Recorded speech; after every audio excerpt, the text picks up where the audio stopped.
Before I begin, I just want to show of hands. How many here are learning to become engineers? All right, great deal. Maybe architecture. In, how many of you are taking sciences as your course? Any kind of sciences? All right. Okay. So I think majority here are in STEM. Okay. So the question is, where do we stand in the grand scheme of things? Malaysia is very important when it comes to exports. We are a trading nation. When it comes to engineering, people like to talk about semiconductors. Okay, so we export semiconductors products, and it is one of the biggest contributors in the economy. We have about 13%. Let's say 13% of semiconductors trade and exports come from Malaysia, right? We export something like almost 50 billion USD worth of of that, and it's creating tens of thousands of jobs. So in the US, we export something like 16 billion USD. Okay, so that's where we stand. But you see, what Malaysia has been trying to do is to export more to the world. Why? Because we want to increase our income from middle income to higher income. And to just give you some context, Malaysia's income per capita is about 11,000 USD per year. But the problem is that has been the case for the last 10 years. It hasn't moved. Okay. Now we compare with South Korea, for example. They are about 38,000 USD per year income per capita. Now South Korea, they achieved independence only 10 years before Malaysia. So we started about the same. But they have gone, they have grown almost 4 times over. Why? Because they have Hyundai, they have LG, they have Samsung, right? So they export all this to the world. And what's driving this is their engineering capabilities. They are high up in the value chain, so they become a high-income nation. Whereas we are stuck at middle income, and for the past 10 years at 11,000 USD. So what the government has been trying to do is making sure that we go up the value chain and be able to export more, more of high-tech products. And everybody here in the room, since you are in STEM, you are engineers, right? You are critical to the entire supply chain of Malaysia and our ability to become a high-income nation. My background is finance, but I envy you guys because I didn't take engineering. But the engineers are the ones building, the world today. And without you, we cannot achieve high-income nation. But what has happened in the last few days, right, was Trump's tariffs. Okay, can I know how many of you have been following the tariffs issue? Right, great deal of you, right? But do we know how exactly it will impact us? Right, and sadly enough, it will impact us to a great degree. In fact, FMT, we are a news company. We cover issues like this, and they are predicting about 50,000 jobs will be lost. Right? Because why? Because exports into the US will become more expensive. So there will be less exports to the US. That would mean less business for us. Less business for us mean less jobs, right? And how does it impact engineers, right? Okay, now remember I said we export something like 16 billion USD to the US, right? For now, semiconductors are exempted, but we do not know, right? Because Trump has been changing his mind. This morning, he wanted to pause the tariffs. This morning, right? So we do not know what's going to happen. But what we do know is that there will continuously be uncertainties, you being engineers, this has cast doubt to the future of semiconductors in Malaysia, right? Now, the question also asks, what do we do now, right? So how do we strengthen our position? First, if it's not easy to sell to the US, Malaysia is looking at selling to other countries, right? We are looking at selling to ASEAN region. We are looking to sell to Middle East, to North Africa, to ASEAN countries, maybe to the EU. So we are looking at those markets. But remember, the US is the richest customer, right? So they buy more of this. They are more tech hungry, right? So the shift to other markets from the US, while there's a huge growth opportunity, it's going to take time. It's going to take time, right?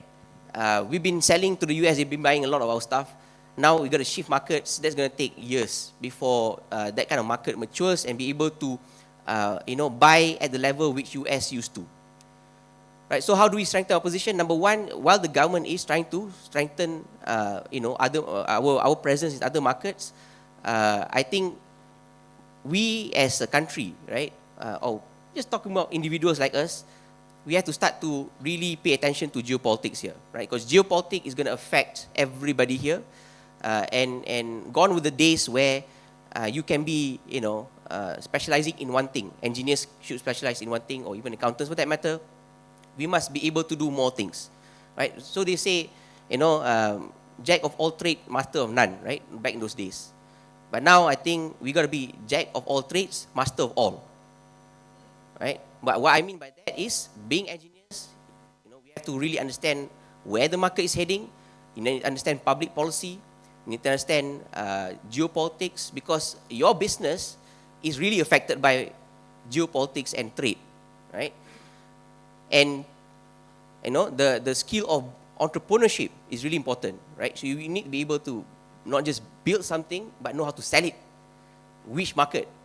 While the government may try to facilitate some of this, and based on the poll, the government policy ranks the highest, right? It appears that a lot of people are, I would say, looking at government policy, right? But here I'm saying you can't wait for that, right? If you want to be engineers, know where to sell your products, know which market to go on, and let the government do their job, but we have to be proactive ourselves, right? Because things are really uncertain, and in an uncertain world, you don't just adapt to that, you got to lead change, right? Things are changing, but instead of adapting to change, you got to lead change. Thank you. Thank you very much. Master of all, good luck, my young engineering friends. No pressure in the future. Engineering is rated as #1 in the polls in terms of being adaptive to the world changes. So, I looked at the whole list. Of course, architecture wasn't there. He's right. But engineering is #1. Yeah. So you're in the right position, but adaptive is now the trailing way to be adaptive. Thanks, Serena. And could we get your thoughts on this as well? Well, I think in terms of global innovation.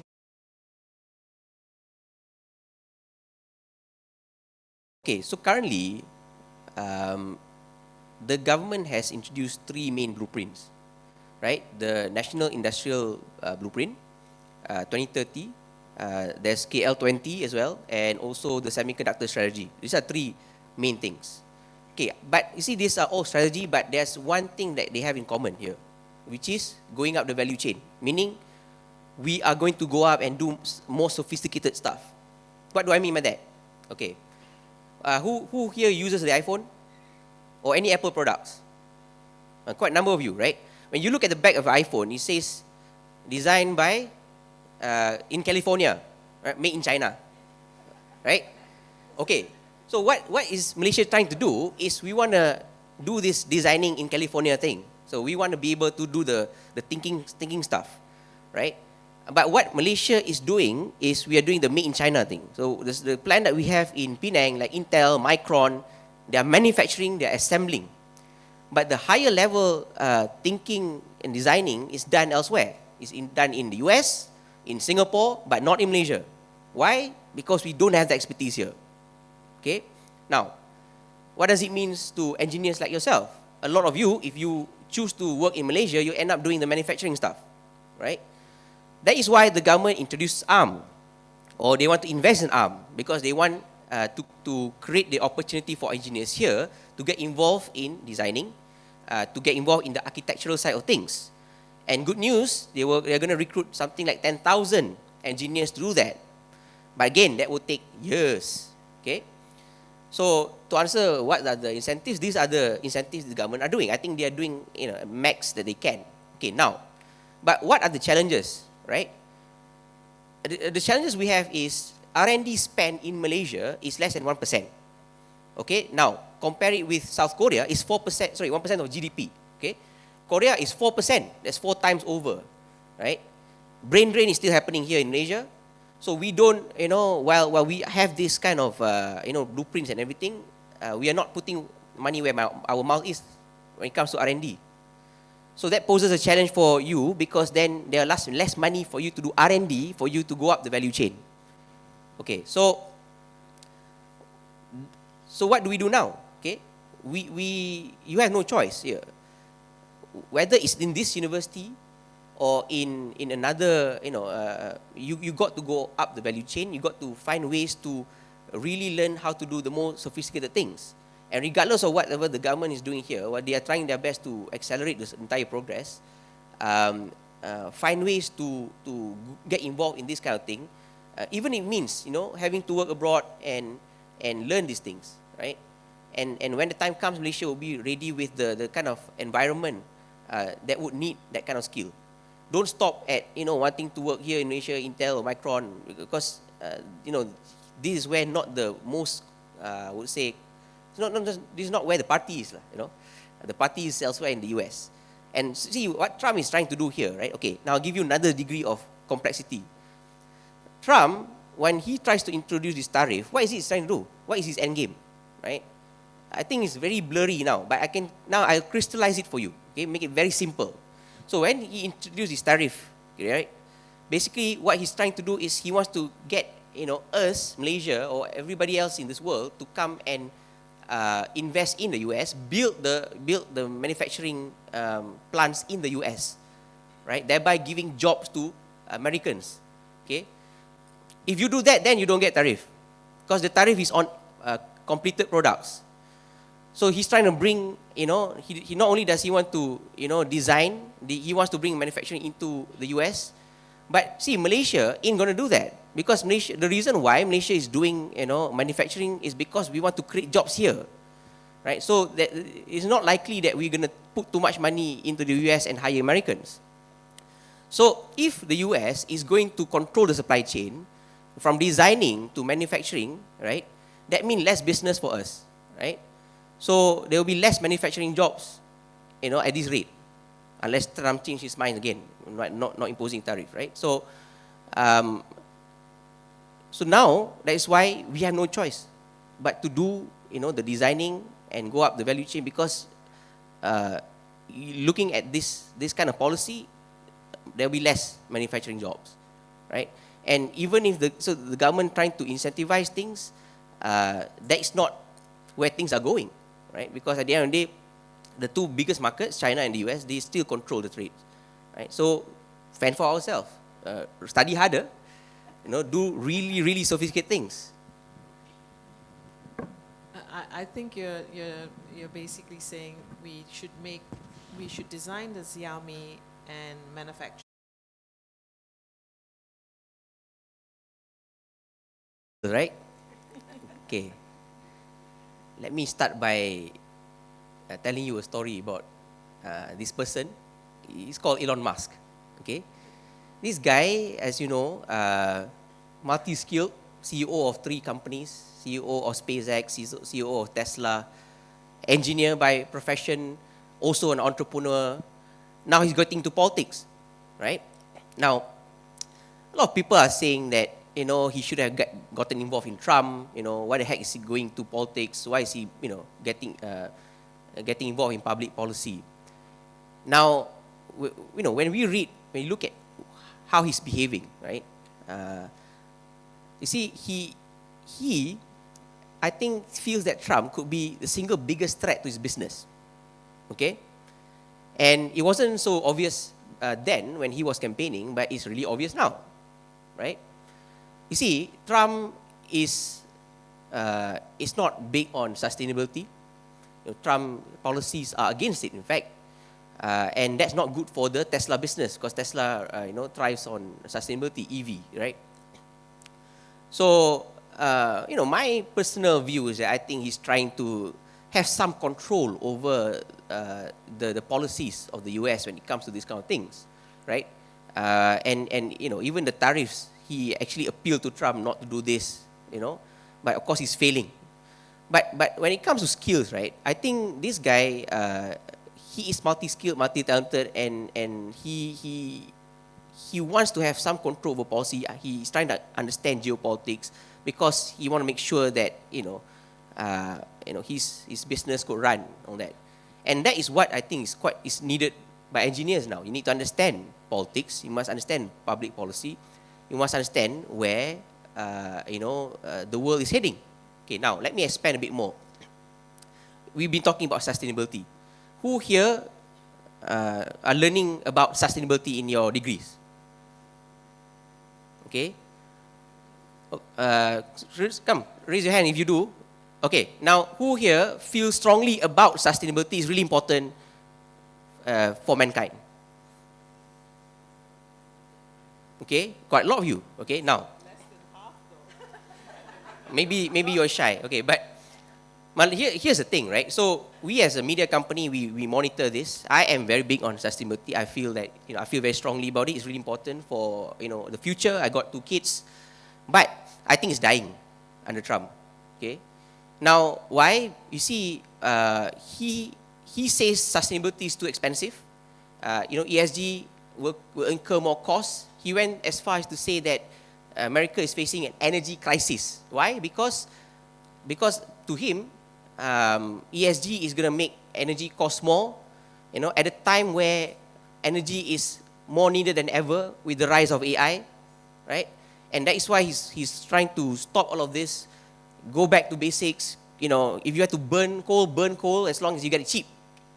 Because to him, America is in a crisis, right? So with this kind of development, right? What does it mean for our endeavor, our sustainability endeavor here in the other parts of the world? The other parts of the world, I can see that we are still trying to sustain this sustainability momentum. We are trying our best, but now here lies the challenge. And you see, sustainability, as much as it is a scientific matter, it is also an economics matter, right? So I was trained in economics. Now let me tell you what the big challenges that we are going to face with sustainability. In order to make sustainability work, everybody in the world, everybody's got to work together. Like, we got to agree to go with sustainability. You cannot have one person saying, nope, I'm not going to go with it. I'm going to just burn coal and make sure my energy is cheap, right? So then this person will have the competitive advantage over cost, which means that, if they can offer a lower energy cost, then they would be able to sell more, right? Back then, before Trump, it worked well because everybody agrees to do it. The US agrees to do it, right? It's just China didn't want to do it so much, but the US, they were setting the tone. They were being leaders in it. In fact, they made a requirement, right, to whichever plant that is going to export, or country that's going to export to them, has to adhere to sustainability standard. For example, Micron and Intel in Malaysia back then, before Trump, says that Malaysia's energy supply to those plants must be clean. Back then must be clean, right? It's got to be like something like, for now, so for starters, 30% must be from renewable sources. But now that's gone. They don't care about it, right? Because to Trump, that is putting barriers, whereas China isn't asking us to do that. So now China has the advantage, right? So that's why now Trump is reversing this and making sustainability, not part of his agenda. Because why he doesn't care about it? He wants to look at cost. He wants to make sure that America is a lot more competitive than China, right? And when he pulls out from this equation, then everybody in the world who are still big on sustainability isn't going to be as competitive, right? So now it poses the question for the rest of the world: okay, should we go big on this? That is the challenge now. Whatever you're learning here, while it is really important, policy, at least on the geopolitical level, isn't heading in that direction at the moment, right? So how do we then fight this, right? The sustainability endeavors, technology has to be a lot cheaper. And it's not easy, right? And engineers like yourself has to figure it out. As we've been repeatedly saying, we need a niche, right? Because in the grand scheme of things, one person, and in this case the US is a really big party here, if they don't want to play ball, right, then everybody is going to find themselves less competitive compared to them. So yeah, coming back to the skills. The question is, do the engineers really, do they want to care about this? I don't know. Well, we see Elon Musk trying to care about it, and he's trying to do all this thing, and people not being very popular at it now. But I can see, I can see why he has to do it. But maybe he's failing at the moment. But the point we have to make here is that you must understand, these dynamics, because otherwise the skill that you have may not be, will become under threat, right?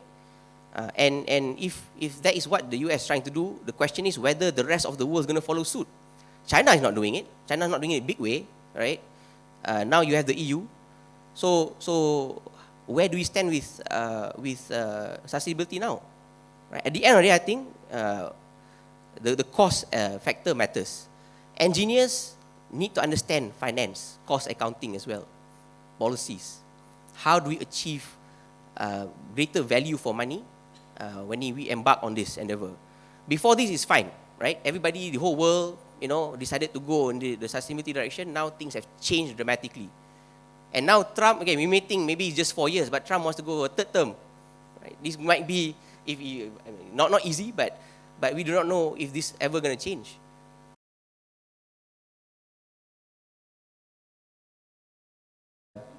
To me, single biggest disruptor, policies. Okay, policies change because government changes. Okay, you see, I've been talking about AI for the last 2-3 years, and I find that technology always would innovate.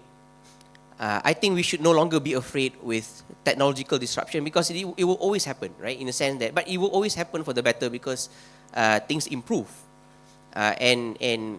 We as human beings will continue to adapt to that kind of change. But what was very hard for us to really control or adapt would be political changes, right? Whoever runs this country as well, right? We can vote, but as you know, for the past 5 years, politically Malaysia has been really unstable. Unlike technology, the disruption that happens in politics or policies, can take us many steps back. So now, in dealing with this kind of policy, how does it affect us, right? So in the case of, policy that we are seeing recently, is going to affect jobs. 50,000, jobs might be lost. So a lot of things are changing, and people are starting to talk about the new world order, right? So the old world or the previous world order, we look at, the US and China being at the forefront of trade, thereby demanding, skills that you are offering, engineering. Maybe the new world order, if the US is successful in this, then you will see the new world order centering around them, where they would now be able to control trade, right? So not only they will design, they will also control the manufacturing side. But if the US fails, then they'll be isolated and we'll be doing trading, with the rest of the world except the US. So things are changing, all that. But what does it mean for us? For us engineers, is for you to, be more entrepreneurial. Why? Because being entrepreneurial is about finding opportunities regardless of what happens to the world. You find your own niche. You find a skill that is useful and that you feel that you can master and offer the best, and then you go into it. Can be any country, wherever you can, get the opportunity. People are looking at MENA, for example, Middle East and North America. People are looking ASEAN. ASEAN is coming, and Asia. These are all growing economies. We call it emerging economies, right? And a lot of growth are happening in this part of the world. You see, if I'm talking to a much older crowd, then this group of people may have less time than you, because you are me included, I hope. Hopefully we can have years ahead of us. So look at long term. You are able to look at long term because hopefully once you enter the workforce, you have decades ahead of you. Look at these emerging markets. At the end of the day, the US they are quite they call it saturated, right? They're saturated. But other parts of the world are really growing. Other parts of the world are quite rich as well. Middle Eastern countries are quite rich, right? So go back, understand, this movement around the world. Look at the skills that you have. How do you make sure that you harness the skill and at some point, leverage on entrepreneurial skills to find those opportunities. Don't wait, for the government to offer you jobs. Don't wait for Intel or Micron or whatever company to offer you job, right? Create your own jobs if you can, right? Don't because none of these things will be in your control. Don't let these guys dictate your future. You lead the change. You dictate your own future. Thanks. I think that's great advice, particularly across industry as well. That's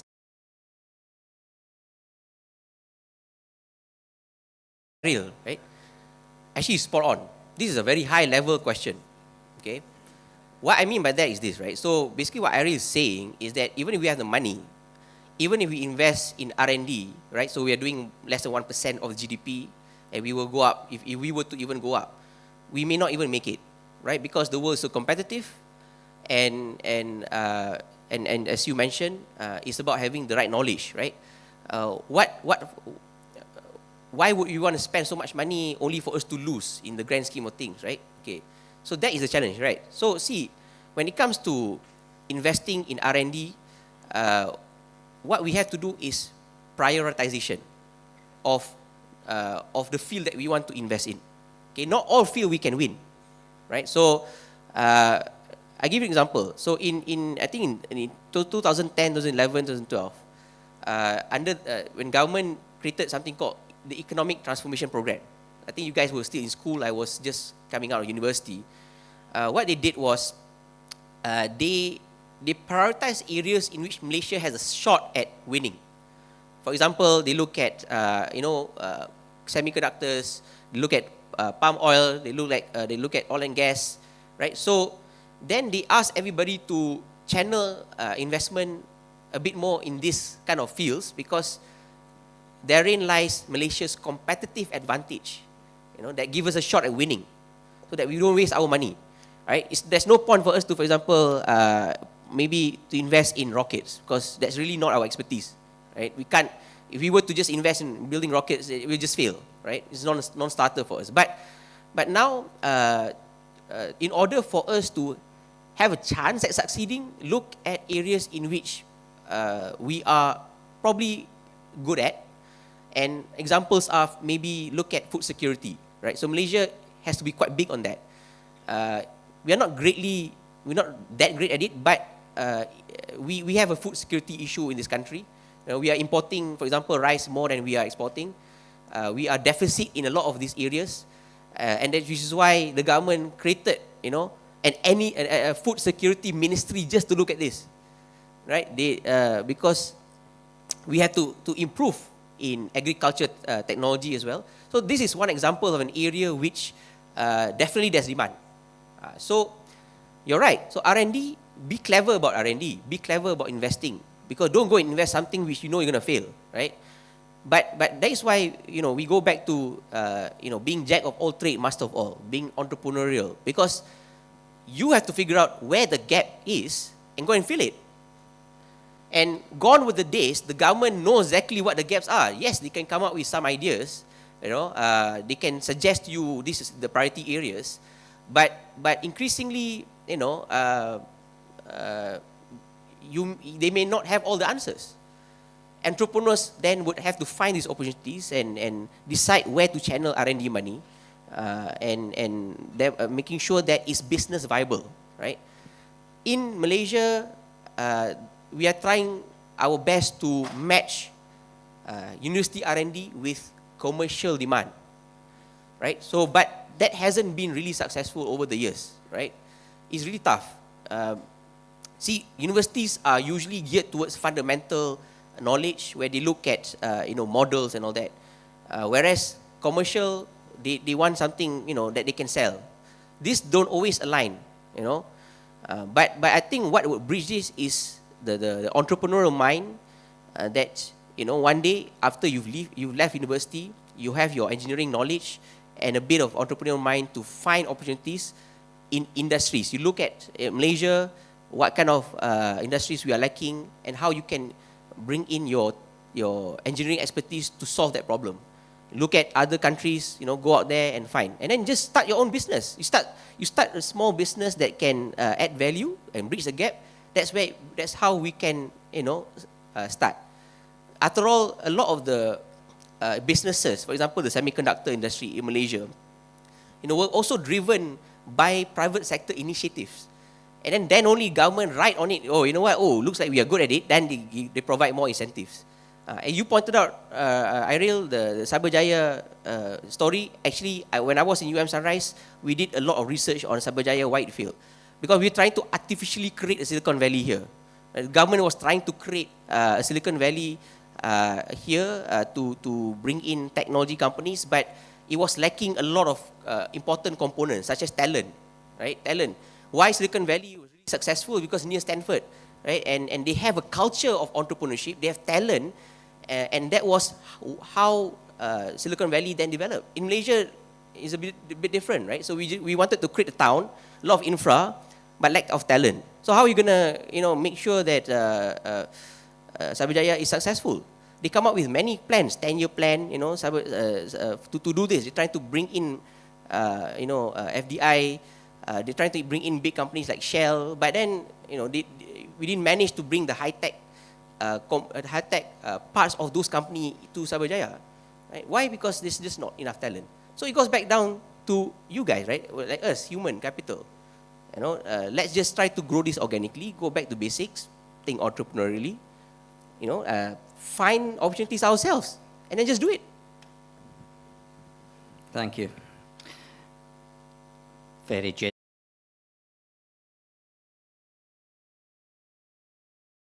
My question is more towards to Mr. Azim for the FMT views. So, in your opinion, as someone who's been very well informed and exposed to news and policies, what policies and strategies would you suggest that we can use to encourage more like ESG and CSTR, like more sustainable growth policy? Because as you have already mentioned, if in general, ideally you want everyone to, if someone agrees to go on a sustainable approach, everyone should go along with it. But if one person does not agree with it and say that it might be cheaper to run, for example, electricity using coal and oil and gas to be cheaper, right? So, what ways would you suggest that we can encourage people to be more to go for these more sustainable approaches? Good question. I love that question. So you're asking, how do we come up with strategies to encourage ESG? So previously, I spoke about cost, right? Cost is very important here for it to be sustainable in the first place. If it's too expensive, then it's not sustainable. But the other thing, which I think a lot of people always forget, right? So ESG, what does it stand for? What does E stand for? What does E stand for? Environment. What about S? Social. Right? What about G? Governance. Okay? Governance. Right?